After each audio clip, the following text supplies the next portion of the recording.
Hi, I'm Guy Lawrence, and you are listening to the Guy Lawrence podcast. If you're enjoying this content and you want to find out more and join me and come further down the rabbit hole, make sure you head back to guylawrence.com.au. Awesome, guys. Enjoy the show.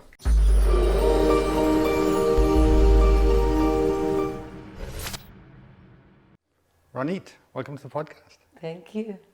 Now, I have to say, we've got a film crew in here this morning, so I know people will be listening on audio, but we're in my house, and today's a special day for me because it's been in my vision for a while, because I've been doing Zoom, I've been podcasting for nearly 8 years now, right? Amazing. 8 years. And I've always wanted to bring, so thanks to Al and Marcus coming in, so yeah, it's special, and I mean this. I'm really glad it's you. That's the first guest to come in and do it in person. I'm honored. I'm like quite honored because I thought like, who wants to talk to me? I don't believe that for a second, because, you know, just to explain to everyone that, you know, we've worked together now this year. That's 3 of our Let Go and Live and Flow retreats. You've come in and done the catering. Yeah. And from the moment I met you and we worked together, the first one in beginning of January, I was in awe, mate. I was in awe. And then since then, it's just, you know, a relationship that's been growing. And I've always thought, I've got so much to learn from this woman. It's incredible. So hence why I asked you to come on the show. So I'm glad you're here. Tell us why, before we get into your background, because I know you even from the conversations we've had, it's been fascinating, but what led you to food? Because your work has been an integral part for us with the retreats we've been doing. Where does that passion come from for you? Yeah. Okay. So first, I just want to acknowledge, thank you for having me on the team, because I feel part of the team, and it's been wonderful, and I feel I'm growing with it also, so it's wonderful. And in regards to your question, food has been a big part of my life. You know, I come from a family with a strong food heritage. Both parents are Moroccan, and everything was surrounded by food. Everything was around food. The conversation were around food, and I've been working with food for almost 30 years, professionally and unprofessionally also. And when the time came, that moment came to actually ask myself, what do I want to do in the world after having my daughter and traveling the world, and there was no, the only thing that came was food. I mean, it was a bit of a joke asking myself, because it's an innate, it's something that I have within me, and service, so food and service, be at service to people. And obviously, it can be challenging, you know, because, creating the food, dealing with people, and the service, you just gotta put yourself aside, you know, you gotta step out of the way to really be at service. And I know at times it's been challenging, you know, to step out. So where's your background from? Because you have a beautiful accent. Yes, my accent. Can't change it. I was born in Israel, and as I said, my parents are Moroccan, they're Jewish Moroccan, and they immigrated about 70 years ago to Israel. And I was born and raised and bred in Israel, and it's been a wonderful place to be, you know, to be in, to grow in, and to be raised in. But it's also been very challenging because, as you know, now it's quite full on. But as you know, at that time that I grew up, there was actually a war every decade. So, you grew up with that the feeling of stress. It's a low dose PTSD growing in Israel. Wow. And I've been in the army, as I shared with you before. It's a compulsory for women and men.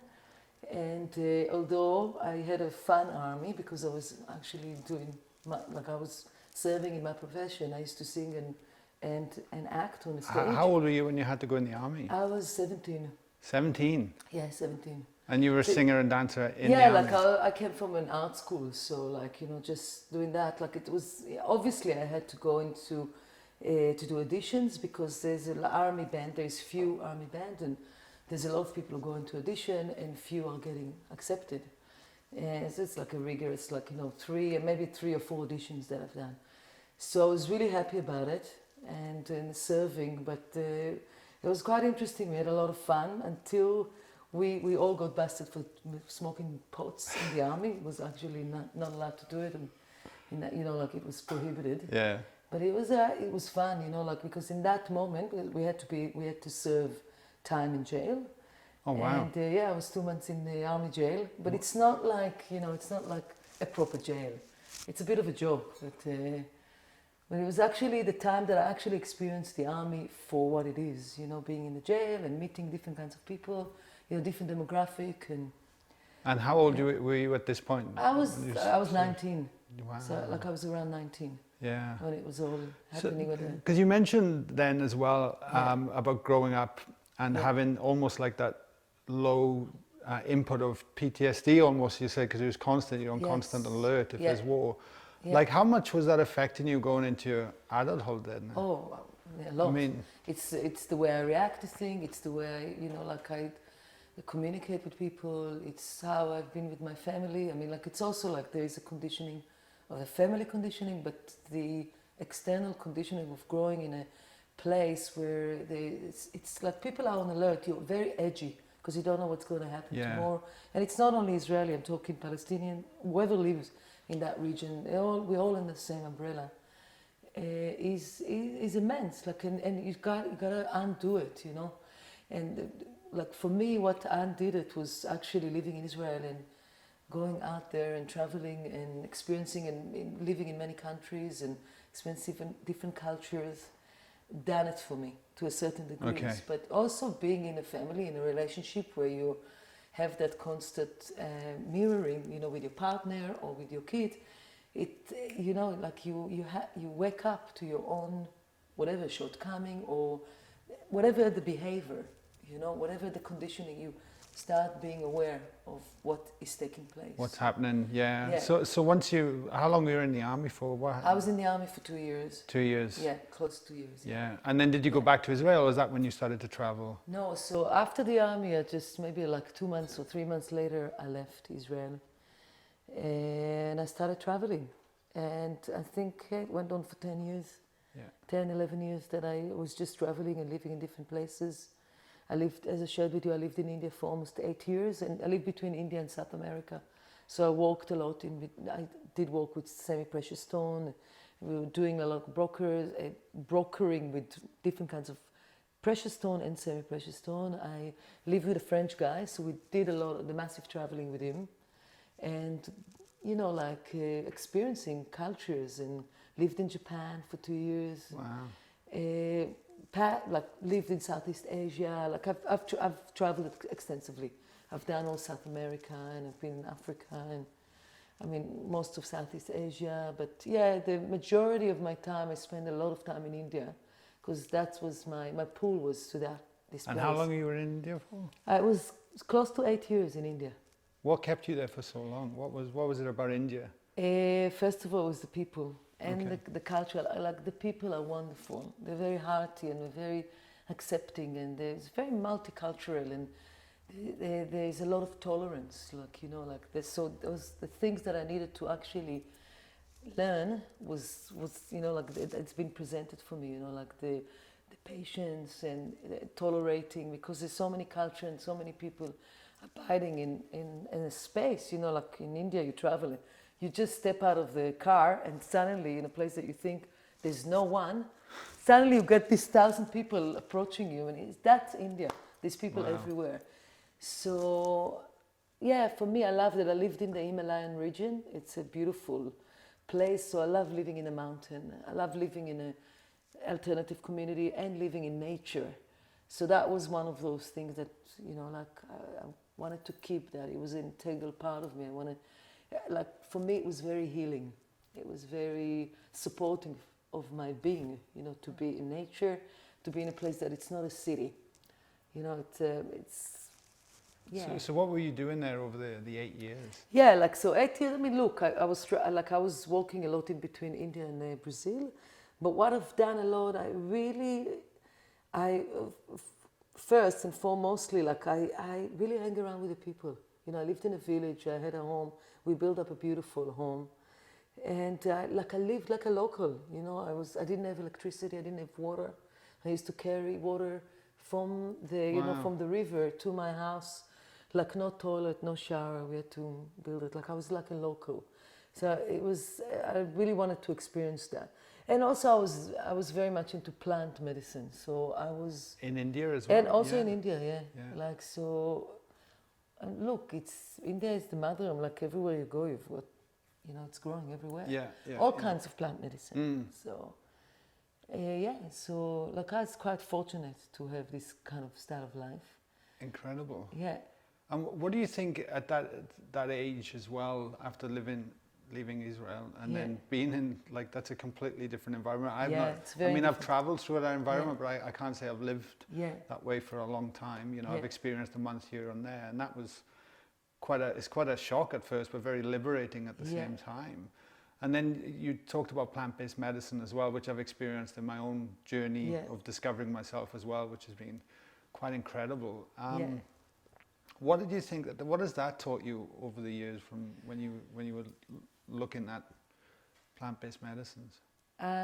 For me, what the plant-based medicine, which are very transcendental, like it allowed me to actually stop and look at myself and really question and go into self-inquiry.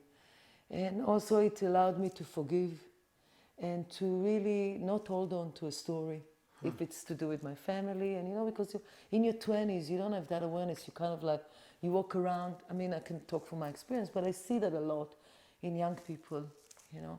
And that you kind of like, you spread the blame all around but yourself, you know, if you've got a story. Yeah. So the plant medicine was an eye-opener. It was an eye-opener to a different realms, you know. Like also you expand, there is an idea of like I felt that there's a greater things than who I am. I'm connected to that great thing, and there is something that caused me to really step up, you know, and take care, primarily for myself, because if I'm taking care of that unit, and imagine if other people doing it, we can really elevate the consciousness and elevate, not necessarily, but elevate that whatever is needs to be elevated. Yeah, in a way, it is consciousness for me. So that was amazing, and it came on a crossroad. Also, it's like, you know, I was kind of like a rock and roll, like living that rock and roll style, and like at times very destructive. You know, like not doing all those things. Actually, not to feel. Actually, not to look at those parts of myself that I didn't want to own. I was going to ask you, is there a touch of what seems to be common, because almost at the moment plant-based medicine has become very almost popular to a degree, like you know, it's very trendy. It's very trendy, right? And it's very trendy. And with you, from your experiences, and I know there'll be people listening to this that would be at least curious or been looking at it and so. For you, was there an element of using plant medicine to escape from then certain things that you wanted to look at, or was it each one? Because I see that as a common thing, that we can go and do it, and then it actually prevents us from looking at the things that we want, almost taken as a pill solution as opposed to... Yeah, I think it's plant medicine are very intelligent, and there is also the aspect of timing. So you can ingest it, you can take it and feel like, oh yeah, like, you know, it's trendy, my friends are doing it, let's check it out, you know, like I want to check ayahuasca, I want to check, you know, I want to check wachuma, let's me do peyote, all of those kind of things. But there would come a time where it would show you. When you're ready to actually face it, it would show you. And like when I, you know, like I experienced with acid, and like I experienced with heroin, I experienced with different kind of things. I experienced with different kinds of drugs.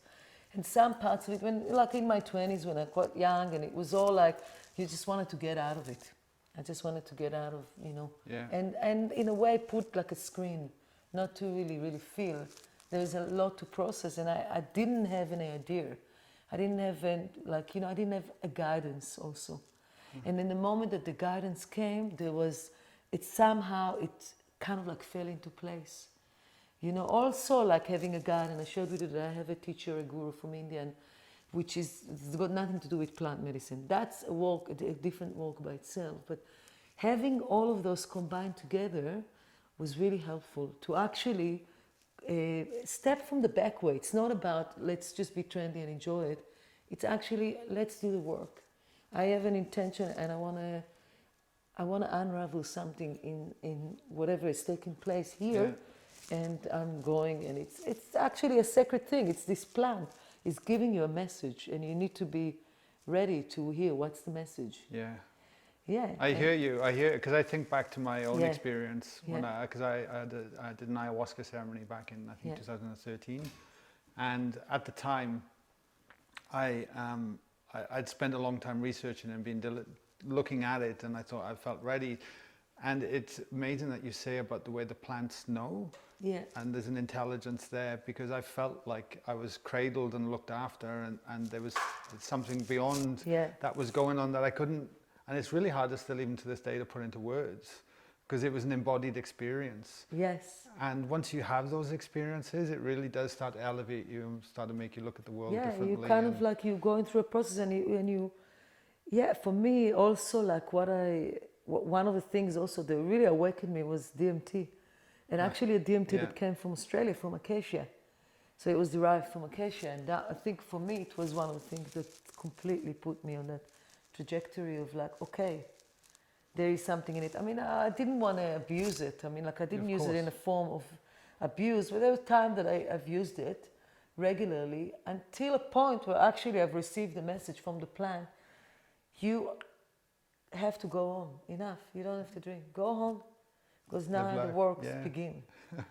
Yeah, and actually I received that in a drinking session where it was so clear, and there was no resistance. I was like, okay, if this is what I need to do, I'm doing it. You know, you know. Amazing. And with all your like your worldly experience, you know, from all your traveling and doing this, and I even want to touch on you working with the guru as well in a moment. But for the younger generation that could be listening to this, that would be looking at this, there'd definitely be curiosity. Would there be any words of wisdom or anything you would share with that person? Like for young people who wanted to experience plant medicine, and now there's so many people out there, and there's a lot of charlatan. You know, people who just maybe drinking and they assume that they can actually lead.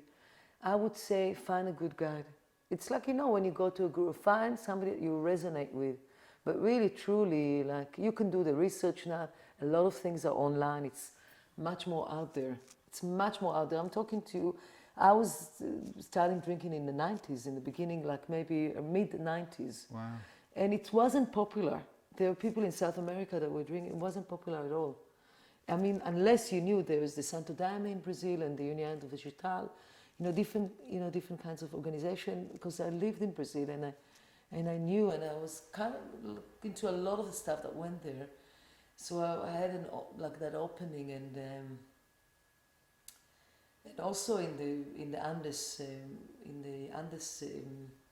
part of the Amazon, you know, like going with an Italian guy, like me and a boyfriend. At that time, we went with him on the river, like we in Bolivia went on the river, and we were just 3 of us, and we were doing an exchange. There was no money involved. We took salt and sugar and some good, goods like bulky, good things, and that's how we exchanged with the shaman in like a hut like on the river in one of the offshoots of the Amazon. Wow. In a hut and like in a dark, very different to how it's conducted in. There's different kinds of session happening nowadays. So I would say just make sure that you're having it with somebody that is integral, that is a good guy that can actually hold space. That obviously you can get recommendation from your friends, or you do the research online. I think it's very vital. That's how we say it. And I would say experiment. I think it's fantastic. I think it's really good. I would put it as part of the curriculum, in the education system of doing it, because there's an amazing research how it's helping, depression, addiction. There's lots of... look at the documentary with your friend recently, like From Shock to Awe. Yeah. The veterans, and there's a lot of stuff that's happening. Like their level of anxiety in the world now is completely amped up. Yes. And oh, so, we see it. Yeah. We need to address those kind of aspects. And I'm not saying it's suitable for everyone, but I'm saying it can be beneficial for a lot of people. Yeah. Once in the right environment, and I can certainly. That's what happened for me. Yes. It certainly changed the trajectory in my life, without a doubt. I'm intrigued as well with all this travel, this just the exploration of life and which Yeah. you've done, which it blows my mind when I see the context of all this.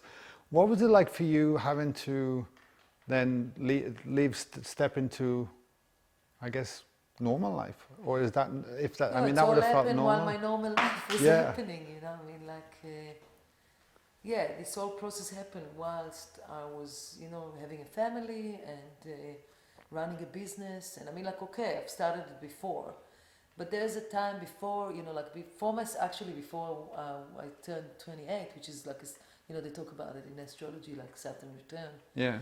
And there's a lot of things can happen to you. It's like your life goes upside down. There's a massive change, 360 degrees, and yes. So for me, like this whole thing started to come really strong, like of just changing the trajectory, like going deeper. You know, for some it's happening way earlier. For me, I don't know. It somehow it happened that time, and where I started to explore it more, like, you know, more taking it as a form of transformation. Yeah. You know, like Okay. to transform myself and to really go deeper. That's when it started. And somehow, the way that my life unfolded also, like my mom died also around that time, the relationship that I've been for many years just completely, you know, somehow, you know, ended. Yeah. And yeah, like I traveled to different places that I always wanted to get, and somehow I even arrived here, like maybe 2 years later, when I was 30, I arrived here in Australia, you know. And so, yeah, so it's naturally was part of my life, but yet other things kind of like entered, and yeah, that called me to, yeah, you know, like question myself, and what do I want to do, you know, because till then, you know, I was doing my thing, but there was not that, you know, you're not worried about things. Also having a family, going into having, you know, like when you're having a kid, it's different, you know, like it calls you to really step up. Yeah, totally.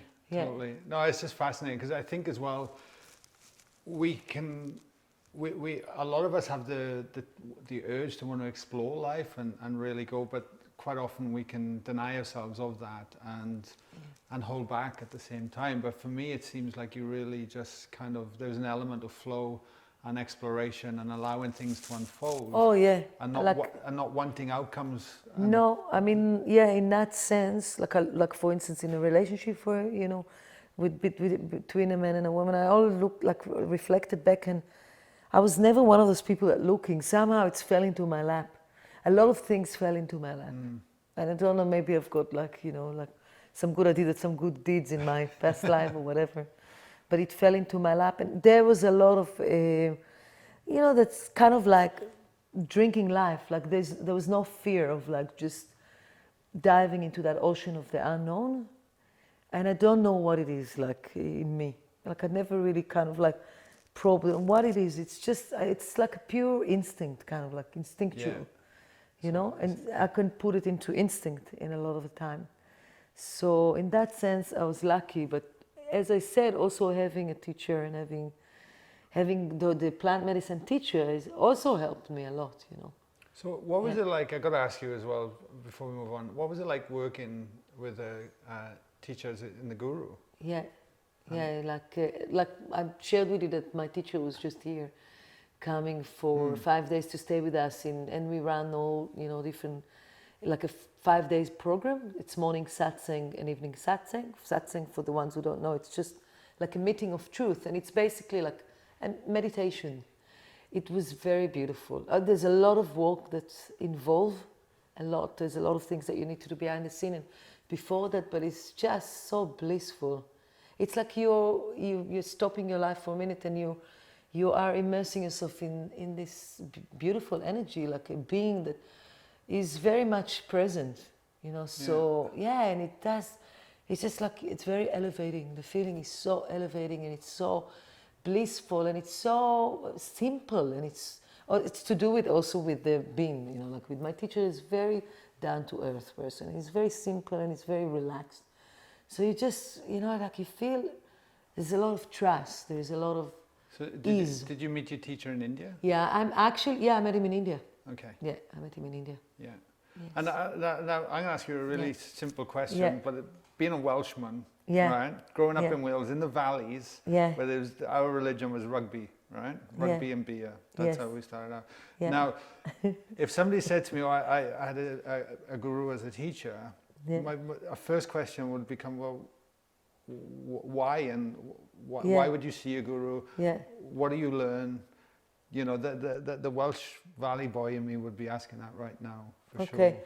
So let me tell you that I'm Israeli and I come from a full heritage. Like, you know, my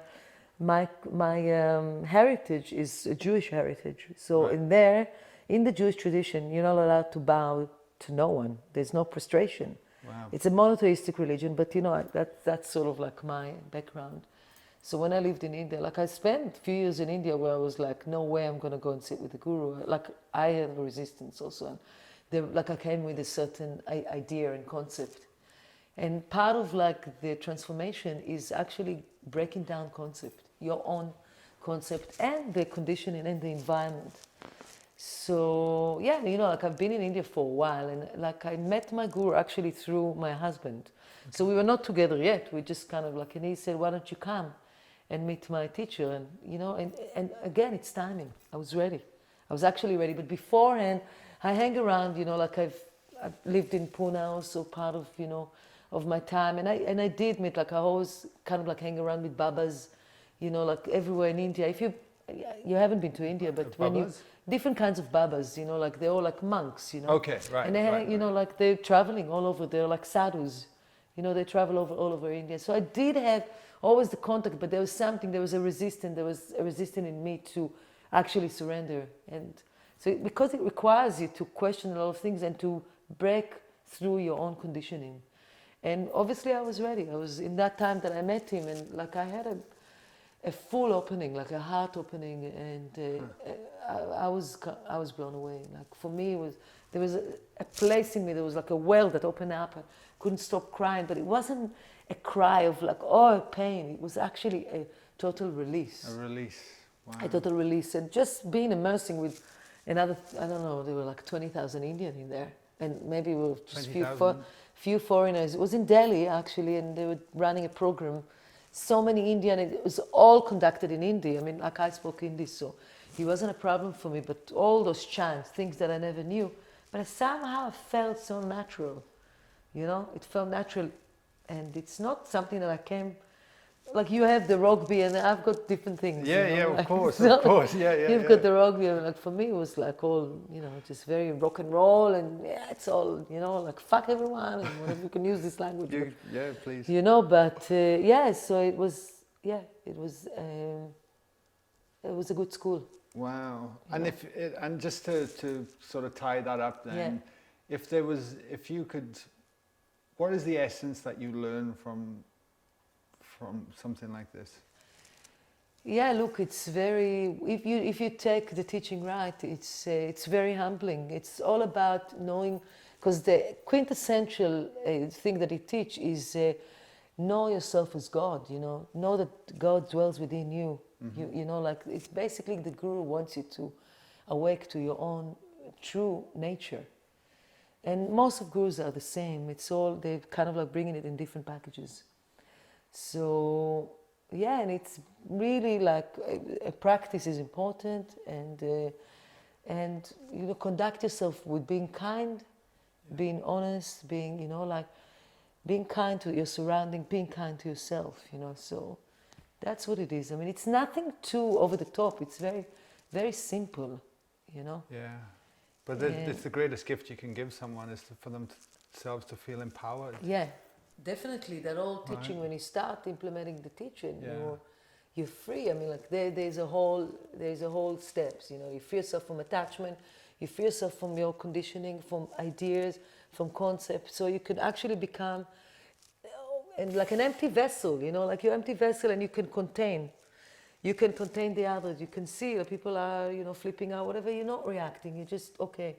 You're holding okay with some integrity, with some healthy boundaries. Yeah.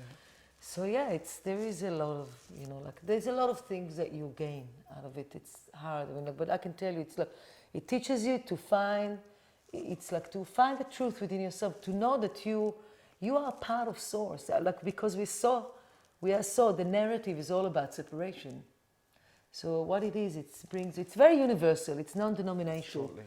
So there's no, it's very universal truth. I hear you. I hear you. Like I've had multiple physicists, quantum physicists, that's what NASA physicists that are just using a different language. Yeah. Yes. That are all talking about the same thing. Yeah, all of those tradition they knew it. They were tapped into source. They put it in different ways. If you read the Bhagavad Gita, if you tap into Kabbalistic scripture, everything is there. It's a completely three-dimensional. Yeah. So it's all in there. Now science coming and they're putting it in Western world, Yeah. But those things existed for thousands of years. I know, it's incredible. It blows my mind. Yes. So tell me, what brought you then to near Byron Bay? I actually, I came to Byron Bay. I had an Italian boyfriend who lived here. But I met this couple when I lived in Brazil, and I was studying capoeira. It's a martial art. You did capoeira in Brazil? Yeah, yes, I love it. Oh, but wow. years I didn't practice. I would probably be rusty a bit now. But so this couple, they were from Byron, and they always told me about Byron, and you gotta go and check it out. It's a beautiful alternative community. Talking maybe 30 years ago. Oh, wow. So about 28 years ago, and and I was like, oh yeah, I'll get there one day. And somehow the opportunity, presented itself, and I came, invited me to come, and it's like, that's it. I fell in love with this place. It's magical. Yeah. It's magical. It's beautiful. The nature and the community. I mean, the community was just beautiful. It's still a beautiful community. As you know, a lot of things are changing, but yeah, totally. Yeah, you cannot stop change. No, well, you cannot stop change. It's like change is here to stay. So we just need to be more as I said before, and I shared how we need to be guided. We need to also be in that role of being custodian, need to keep that sense of community happening, and Totally. So that's what brought me here. Right here. So I was going to ask you then, what took you to? Because I know you're an amazing singer. We've caught you singing once or twice while you've been doing the catering for us. Yeah. And your background in dancing as well. Yeah. And then, what brought you to going back to food and working with food? So as I said, I came here, and through being here, I met my husband. Yeah. She's a beautiful, very beautiful human being. He also introduced me to his teacher, and he opened up different worlds to me. In the practice, and it's been actually a very enlightening and uplifting to live with him and to be in his presence. And part of it was the natural thing that I was always, through traveling and through walking, I always walked with food also. Yeah. So if I was cooking for retreat in different parts of the world. Okay. And so food was part of me. It was a natural thing that I always did. And in my 20s, I actually got a lot into healthy food, while being a full rock and roll and being using different kinds of things. That somehow it kept me very balanced, eating healthy food. And it was a natural progression to get into food and actually doing it more professional. Yeah. Taking it to the next level. Yeah. Doing it professional, and I worked in different restaurants, but having my own business, because I felt that I don't want to work for other people. And being in the kitchen with guys was quite hardcore. It was really hardcore. And not that I have a problem being that. I have quite a strong masculine side, but I just felt it's not nourishing. So I just wanted to work, and primarily work also a lot with women. So and I established Open Table. I know, which is where I came already across Open Table has been operating for 17 years. Really? Yeah. Wow. It's coming, in the end of the year, it's coming to the 17th year. So incredible. Started in, actually 16 years, sorry. But what was blatantly obvious for me, and I want to make this apparent for people as well, is that we have actually, I think, as a society, have lost connection to food, and the almost the information food can be bringing us to help serve us at a deeper level. I've really started to, the more I've involved myself in this work, the more I'm respecting that and seeing that as well. And even at the retreats, what's blatantly obvious is how much of a component the food can be to support the work that's going on. And it really hit home when we first did our first retreat together in January. Food is very important part because it's all about grounding. As I understand, the work that you're doing is transformational. So people are processing, and it's really important that they have something that's nourishing their soul and grounding them. And I mean, like, and also the added extra if it's beautifully presented, so they feel held, you know. So they're not only held by you, they're held also by the team in the kitchen. And there is the added factor that if you've got somebody there that is a little bit more, uplifting or, can get them, it's also, it's great, Yeah. Because it's all like, it's sort of like, it works in a circular movement. So we all doing it without even, in the first retreat, we didn't really communicate. It's like, okay, I'm doing the catering, but somehow there's an amazing flow between the facilitator and us in the kitchen. Because so we're holding the fort for those, for those people. Totally, and it's huge, and it's huge, and I'm forever grateful of that. And what I feel, it's like it's not only that the people are processing. We all processing. We all going, and it's a great opportunity to really take it back and reflect. Okay, like I see myself a lot in people, in the different parts of my, like stages of my life, and it's like, wow, it's a great mirror to actually wow. Am I still there? Like just checking in with myself, in moment when I'm a little bit abrupt, I can actually stop and say, look, I'm really sorry, but this is what it is. Just being a bit more, gentle gentle with myself, therefore I can be gentle with the other. So because when you get caught up in work, it's quite physical. Oh, it's and full it's on, quite, like big days, standing, right? Often I do 17 hours standing. Yeah. So it does, and I can, if I'm not feeling like right emotionally, it can get caught up. So it's a moment for me to actually do the work with myself. So it's an opportunity also for me to work as much as for them. Yeah. So, Wow. Well, it's beautiful that you look at it that way. Yes. Because I remember even on I think it was because we just did 2 retreats in August. I think you had literally done. Like it was a 12th day for me being there. Like the 12th day? Yeah, I was together with your retreat. I was there for 12 days working non-stop. in the kitchen non-stop. But it was great. Like that time, that was like electrical. The power was off. That's right. Yeah. And it was so much fun because you just gotta go. You get yourself into I forgot about that. We need to Okay, there's a situation here. We need to gather ourselves. Because some people can freak out. Oh, there's no light, and what are we gonna do? And then we had all the candles out, and we had this beautiful meal, and everyone was loving it. People felt like they're in a party mode. They're like having a romantic night. Totally. So with Open Table then, what's next for you moving forward? Are you taking this stuff online? Because I know you do classes as well, workshops, which I'm definitely coming to one. Yeah, you should. If you come with Linda, it's nice. I should do workshops for the lovers. She'd be very happy if I could be cooking. Yeah, I think that would be amazing. But what I'm doing is, like as I told you, Open Table has been operating for 16 years, and the nature of Open Table changed also. Because, like as we said, change is here to, to stay. So it's more about adaptation. And in the last few years, I've been teaching already for the last 8 years. But in the last 3 or 4 years, I actually focus more on the cooking school. I'm more moving toward teaching a lot. Beautiful. At Open Table. It's based in Mallorca, and I've got a commercial kitchen and a beautiful setting outside that I teach there. And I've been doing lots of workshops, and I get a great report from people. And as you know, when you're doing things, as you do them more and more, it's becoming your second nature. So it's great. I meet a lot of people, and I really love it because it's more intimate. Yeah. Because before, we used to do a lot of big events, and I never get to see anyone. I'm just there buried in the kitchen. Not buried, but we have a team. I hear you, We're having fun, and I sometimes meet the people that I deal with, but it's like hi-bye, and it's always like emails. And I'm really a person of I need to see the people. I'm people's people. And it's really like important for me to have that human connection.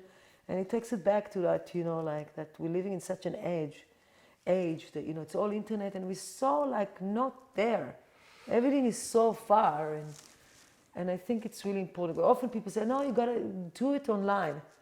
It's so hard for me, I can do it, but I'm really like into meeting people and having that, my connection. My brain was going then, oh, but you could take Yeah. it online because that's, what I've been spending my time. But I actually stepped away from that. So I could be in front, even though I'm still online, like this podcast is Yeah, going to go the online. retreat is great. You can be with the people. I The was podcast is desperate fantastic. to get back in front of people. Like I will do a few things, but I love the human connection, and we have a lot of laughs.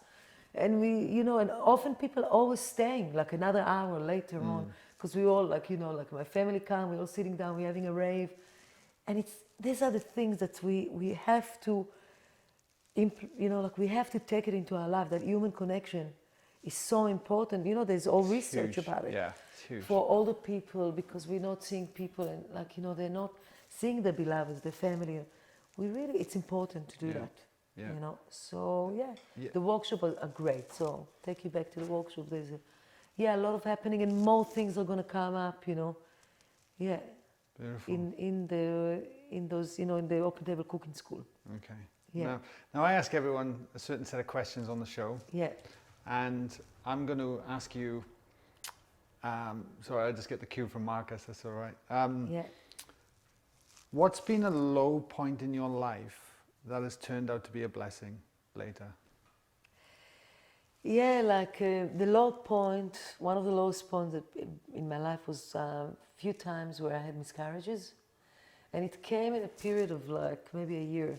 And I had 3 miscarriages, and that was quite a tough time. Also, running a business, having miscarriages with the family. I was probably going into perimenopause, and I wasn't aware of it. And I was in a mess. I was actually in a mess. And that was also another moment where I had to just really look at myself and go into deep work. I went into a depression. It's also related to having, the hormones are, really running abruptly in your system, and you're not in control. It's for women, it's like that. And that was really a very, very kind of like a deep emotional state where from that I had to look at a lot of things about myself. Also, it's another layer that I had to address and really let go of the idea of having more kids, which is really strong. It was really strong for me.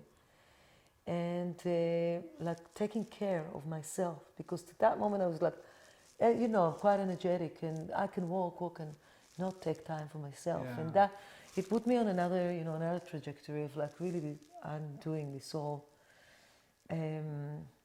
patterns that I have within myself that is not really beneficial. So it's like another self-discovery, another layer that I need to take care of. And for that, from that point of really going low, it helped me to unravel and really take care and really approach things in a different way. If it's in the workplace, if it's in the relationship, if it's with my daughter and my stepkids, and it's been profound, going through that and unraveling those parts, because there's so much that's been put, that been expected, in the sense of having kids and dealing with all of those concepts. Yeah, totally. And I have to say, to hear, it's so beautiful to hear you say, when you look for meaning in things that can be difficult. And I know we can intellectually think that and say it, but quite often when it's happening, it can be really challenging. Yeah. And for you, the whole theme of this podcast, everything I say is how you do that so beautifully. So I just wanted to compliment you on that. Thank you. Yeah. It wasn't always easy, and I can tell you, the people that my family would be the one that suffered the most, because it's very easy to inflict pain to your beloved one because they can hold you. But I needed to look at that. Yeah. I needed to really address that. Well, thank you for sharing. Yeah. What does your morning routine look like? So over the years there are different things, because I've been involved with yoga for a long time. Whether it's the physical yoga and the other aspect of yoga, which is Dhyana yoga, which is a meditation yoga. Okay. And often what I looked at myself for, I love getting into a routine where I move the body and then I can sit down. But lately what I do a lot is pranayama. That's what would be just getting into breathing and allowing myself to just, feel, because often I would get really busy and forget to breathe. So it's a lot of, you know, pranayama. Yeah. That's just sitting pranayama. So you'll always have a practice daily just to... Yeah, like even if it doesn't happen daily, it's just pranayama and a lot of yoga nidra before I go to sleep. Like I'm very connected to yoga. So I have this kind of affinity with this whole lineage of yoga, and I have so much respect for that, you know. Wow. So that's my thing. But I use Insight Timer, and I love a lot of the stuff that's go down in there. Yeah. And I always go back to Yoga Nidra, which I love, and I do it in the night. And, you know, pranayama. It's very Indian. Yeah, no, it's based, classic, you know. It's very Indian based. And like, look, I lived in India, I've done yoga for many years. Yeah. And it's just, it's like coming back home. Like I felt that I lived in India for many, many years. Yeah. Like I lived there. I know that I lived there in different lifetimes, you know. So I have that connection. It's fascinating. I since I got back from Sardinia last October, I think it was, because Linda loves yoga, my wife obviously. Yeah. And I thought, no, I'm going to commit. I'm going to start doing yoga, and I've been religiously doing it 3 times a week, which you know, for a 6'4" Welshman, as stiff as a board, it's not a bad effort. Yeah. And it's transformed me. Like, it's amazing. But especially from a mindful perspective, and actually just being with the poses and breathing through it, and having to let go of every ego. 'Cause I'm the worst, you know, in the class kind of thing. Yes. But it's been amazing, and it's going to be something that will stay with me now. It's a powerful thing. Yoga is powerful. And, you know, like I could see it when I was young, it was all into, you know, like the show of yoga. And as life progressed, my practice completely changed. Yeah. And I think it's a natural thing, you know, like we're becoming wise, you know, as we living life and we're experiencing, there's wisdom that we're acquiring, and we're living at that. And so we can imbibe, and we can change, and we can transform. And yoga is powerful. It's really, really powerful. No, it's great. It's great. Yeah. Last question. Yeah. Is there anyone, like if you had to go and have dinner with someone tonight, and you could choose the dinner guest from anywhere in the world, oh wow, or from any time frame, is there anyone you would have loved to have met or would like to meet and have a dinner conversation with? I would love to have a dinner conversation with she's like my God and my spirit, you know, like teacher. I have never met her really in spirit, but her name is Ananda Mai. She's a very famous teacher. She's like she was like she was born free. She's a master, you know, like. What was her name Ananda Mai. Ananda Mai. She's like she's been my teacher for many, many, many, many years. Like, and even before I met my teacher, she's been my teacher.